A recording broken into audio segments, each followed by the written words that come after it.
বন্ধুগণ নমস্কার। প্রথমে আমি অনুরোধ করব আপনারা আমার চ্যানেলটি সাবস্ক্রাইব করবেন, ভিডিওটি লাইক করবেন ও শেয়ার করবেন। ইউরোপের একটা দেশ ডাচল্যান্ড, সেই ডাচল্যান্ডে এখন নাগরিকত্ব আইন নিয়ে একটা বড় বিতর্ক শুরু হয়েছে। কারণ নাগরিকত্ব আইনের ওরা একটা পরিবর্তন করতে চেয়েছিল, কিন্তু সেই পরিবর্তনটা হয়নি। আসলে বিষয়টা হচ্ছে যে এখন যে বর্তমান সরকার ডাচল্যান্ডে আছে, ডাচল্যান্ড মানে যেটাকে আমরা নেদারল্যান্ডস বলি, নেদারল্যান্ডসে আছে, তাদের নেক্সট একটা ইলেকশন আছে সামনে।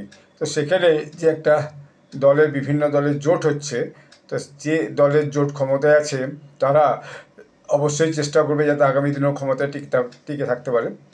সব দেশেই যা হয়, যেখানে জোট রাজনীতি চলে, সেই জন্য তারা এই ভোট পাওয়ার স্বার্থে নাগরিকত্ব আইন একটা পরিবর্তন করার চেষ্টা করেছিল, কিন্তু সেটা বাদ গেছে।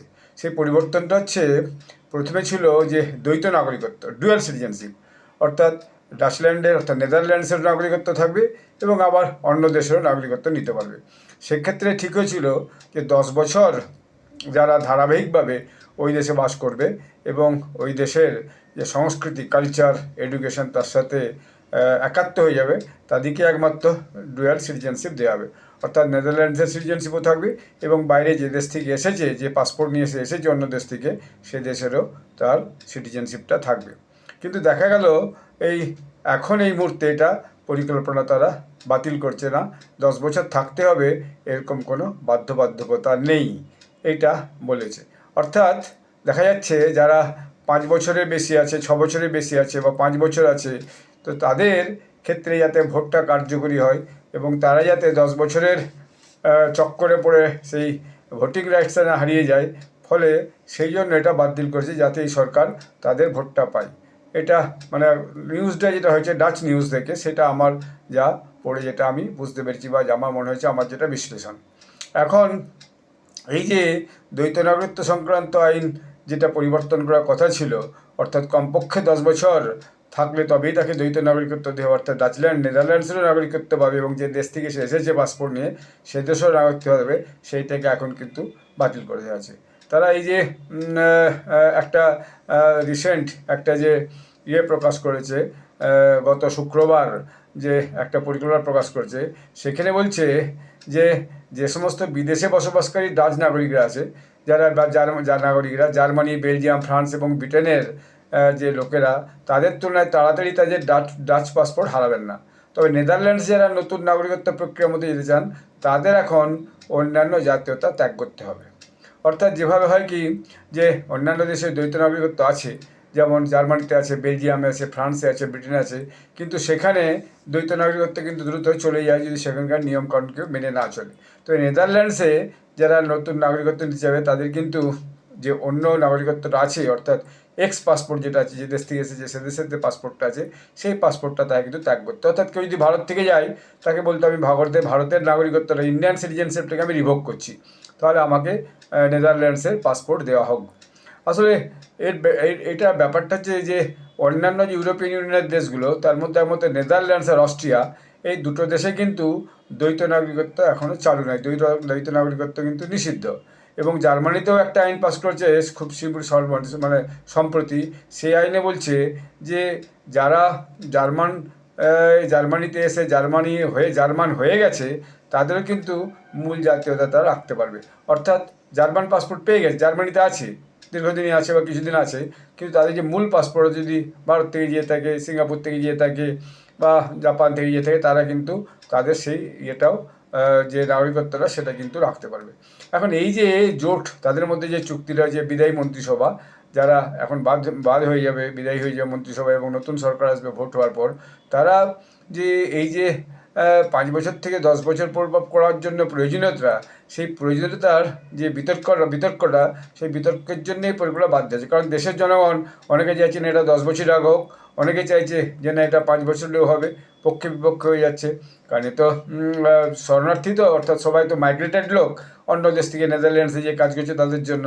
এবং এটা যদি 6 বছরে করা হয়, অর্থাৎ 2টি অস্থায়ী পারমিট দেওয়া হলো, আবার পরে স্থায়ী পারমিট দেওয়া হলো, সেরকমই কিছু এখন বাড়ানো যেতে পারে, এরকম একটা তারা বলেছে। কোনোটাই হচ্ছে খুব পরিষ্কার করে সেখানে উল্লেখ করা হয়নি। এবং এই যে নতুন যে জোটের যে ডিক্লারেশনটা তৈরি হয়েছে, সেই ডিক্লারেশনে যে কীভাবে একজন লোক যে ডাচ হয়ে যাবে, কোন প্রক্রিয়ার মধ্যে দিয়ে, সেটা কিন্তু পরিষ্কার করে বলা হয়নি। যে তার ভাষা কী হবে, সে কি নেদারল্যান্ডসের ভাষায়, ডাচ ভাষায় কথা বলবে না, আবার যারা শরণার্থী এসেছে কিন্তু ডাচ ভাষা শেখেনি, তাদের জন্য কী হবে। তবে এই যে ভাষাটা একটা মস্ত বড় ব্যাপার, তো যখন আমি একটা অন্য দেশে যে থাকবো, সেই দেশের নাগরিকত্ব নেব, সেই ভাষাটা যদি পরিষ্কার না হয়, তাহলে কিন্তু সেটা ওই দেশের সঙ্গে একত্রীকরণ হয়ে যাবে, একাত্ম হয়ে যাওয়া কিন্তু খুব হচ্ছে যে অসুবিধা হয়। তো ডাচ হওয়ার জন্য তাহলে দুটো পথের হচ্ছে যে রাস্তা ওরা খুলে রাখতে চাইছে। একটা হচ্ছে যে মূল জাতীয়তা ত্যাগ করো, যে দেশ থেকে গেছো সে দেশের পাসপোর্ট হচ্ছে যে সারেন্ডার করো এবং ওই দেশের সঙ্গে মিশে যাও। অন্যটা হচ্ছে যে ডাচ হওয়ার জন্য আরও জটিলভাবে তাদেরকে আবেদন করতে হবে, এবং যারা যোগ্য হবেনি তাদেরকে একাধিক পাসপোর্ট রাখার হচ্ছে যে অনুমতি দেওয়া হবে না। আর যদি আবেদনকারীদের সঙ্গে মানে ইন্টারভিউ করে ডাচ যে অ্যাম্বাসি, তারা যদি মনে করে যে হ্যাঁ, বা ডাচ যে যে এই সিটিজেনশিপ যে ডিপার্টমেন্ট, তারা যদি মনে করে না একে একাধিক পাসপোর্ট দেওয়া যেত, অর্থাৎ যে দেশ থেকে আসছে সে দেশেরও পাসপোর্ট থাকবে এবং নেদারল্যান্ডসেরও পাসপোর্ট থাকবে, সেক্ষেত্রে তারা কিন্তু দিতে পারে। এখন এটাকে নিয়ে ওখানকার যে শিক্ষাবিদরা তারাও বিভিন্ন মন্তব্য করছে। যেমন ফ্লোরেন্সের যে একজন নাগরিকত্ব অধ্যয়নের যে অধ্যাপক মার্টেন ভিস্কের, তিনি বলেছেন আসলে ডাচ সরকারের যে জাতীয়তা আইন পরিকল্পনা, সেটা খুব স্পষ্ট নয়, এটা একটা অস্পষ্ট, নৈতিকভাবে অসঙ্গত এবং কার্যত অসম্ভব। এক বলছে দেওয়া হবে, এক বলছে দেওয়া হবে না দ্বৈত নাগরিকত্ব, এক বলছে এরকম শর্ত হলে দেওয়া হবে, এক বলছে এরকম শর্ত হলে দেওয়া হবে না, এক বলছে এইভাবে মিশে যেতে হবে নেদারল্যান্ডসের সঙ্গে তবে দেওয়া হবে, একবার বলছে না দেওয়া হবে না। বলছে এই যে বিষয়টা কিন্তু একবারে খুবই একটা বিতর্কিত ব্যাপারের মধ্যে দাঁড়িয়ে গেছে। তো সেটা নিয়ে খুব হচ্ছে যে ইন্টেলেকচুয়াল ডিবেট সেটা হচ্ছে। এবং যারা ওখানকার আইনটা বোঝে, তারা বলছে যে আসলে যারা অরিজিনাল ডাচ, অর্থাৎ বাই বার্থ ডাচ, তাদেরকে একাধিক পাসপোর্ট এখন অনুমতি দিতে হবে। কিন্তু যারা নতুনভাবে নাগরিকত্ব পাবে, অর্থাৎ নাগরিকত্ব অর্জন করবে ওখানে অন্য দেশ থেকে গিয়ে, তাদেরকে আবার এই ডুয়াল পাসপোর্ট কিন্তু দেওয়া হবে না। এবং ওখানে আরেকজন যে মাইগ্রেশন যে একজন আইনজীবী আছেন, তিনি হচ্ছেন যে জেরেমি বিয়ারবাক, তিনি বলছেন যে আসলে এটা স্পষ্টভাবে বলে যে যারা আশ্রয়হীন অভিবাসী, অর্থাৎ অন্য দেশ থেকে মাইগ্রেট করে দেশে আছে, তাদের প্রয়োজনীয়তার কথা কোনোভাবেই ঠিক করে পরিকল্পনা করা হয়নি। একটা মানে ছাপাছাপি, মানে একটা অস্পষ্ট একটা একটা নিয়ম বা স্পষ্ট একটা ইঙ্গিত এর মধ্যে দেওয়া হয়েছে। কি সিটিজেনশিপ সংক্রান্ত ব্যাপারে কোনো পরিষ্কার কিন্তু পরিকল্পনা নেদারল্যান্ডসের যে জোট, আর সেই জোট কিন্তু এখনও দিতে পারছে না।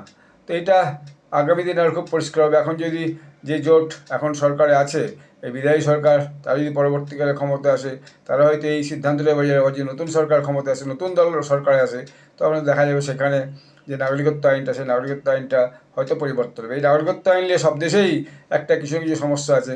সেটা হচ্ছে এক দেশ থেকে এক দেশের লোক এক দেশে যাচ্ছে চাকরি, অন্যান্য ক্ষেত্রে অনেক ক্ষেত্রে যে যুদ্ধবিধ্বস্ত দেশ থেকে জোর করে দিয়ে যে পৌঁছে যাচ্ছে, তারপরে সেখানে নাগরিকত্ব চাইছে, সেখানে ভোটে অংশগ্রহণ করতে চাইছে, সরকারে অংশগ্রহণ করতে চাইছে।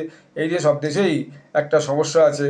তো সেই নিয়ে সবাই এখন নিজের মতো করে ঘর গোছানোর চেষ্টা হচ্ছে দেশগুলো, এবং সেই দেশে যে ক্ষমতাসীন দল, তারাও তাদের মতো করে ঘর গোছানোর চেষ্টা করছে। তো এটা একটা খুব গুরুত্বপূর্ণ বিষয়। তো যাই হোক, এইখানে ব্লগটি শেষ করছি। আপনারা সবাই ভালো থাকবেন, ধন্যবাদ।